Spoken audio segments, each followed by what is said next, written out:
miniature photography using cellphone. Tapos ang problema dito may flicker, tapos sobrang liwanag. Layo natin to. Ito ang front light.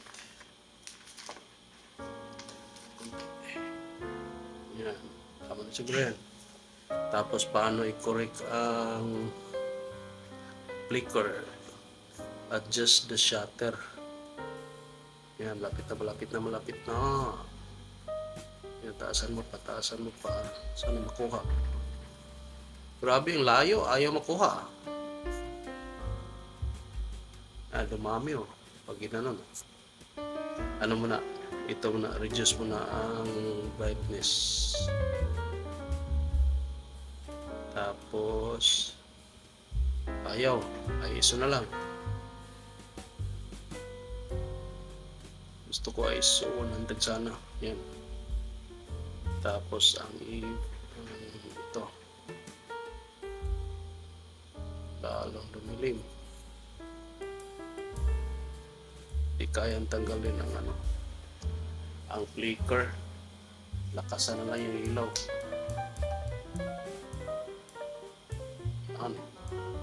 Lakasan ng ilaw para mawala ang flicker.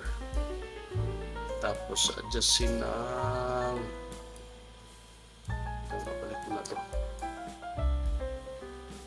Ba't ayaw ma-adjust yung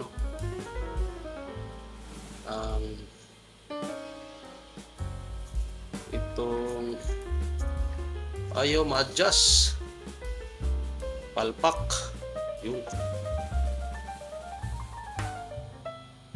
reduce lighting para siyang iris sa totoong camera. Tapos shutter natin is 100, ISO 160. Mas gusto ko si 100 ISO. Tapos wala ng flicker, kaso lang bukol, mahina ang backlight, ang front light sobrang lakas.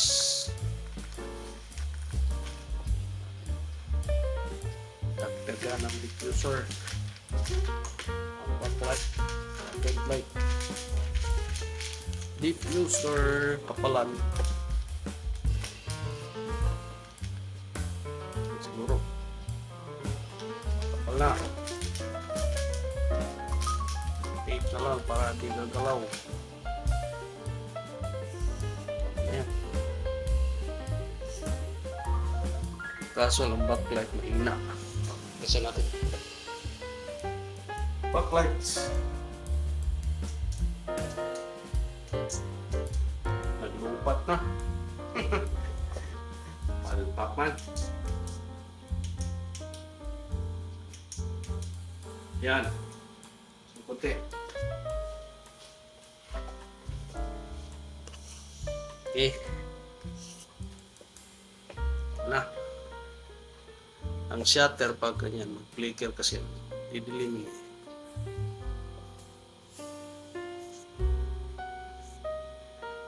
Parang abot pala ito ng 1,800 oh.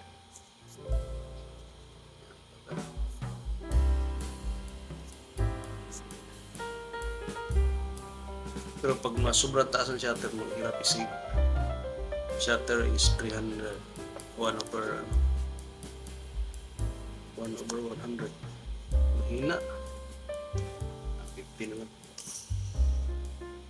Mahirap talagang tansyahin. Kaso lang, auto white balance. Tapos may focus ka pa. Yan. Hindi pa adjustin ang focus oh. Ganyan ang sistema sa cellphone. Yan. Yun na. Capture na natin yan. Save. Save.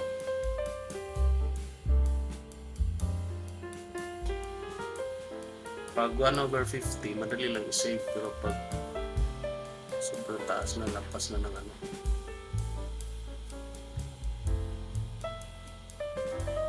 focus na. Focus pala to. Sila ako. Focus pala ginala ko. Shutter. ganyan na yan. Halimbawa yan, 2.5 ng shutter. Kahit mahina yung ilaw, maliwanag pa rin. Ang problema nito, pag save sa photo, matagal. Yan, nagbibilang pa. Oh. Yan, wag pa lang. Tapos ang photo mo, was out.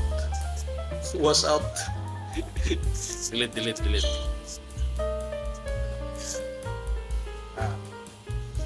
Balik tayo sa yan. Balik natin sa shutter na yan,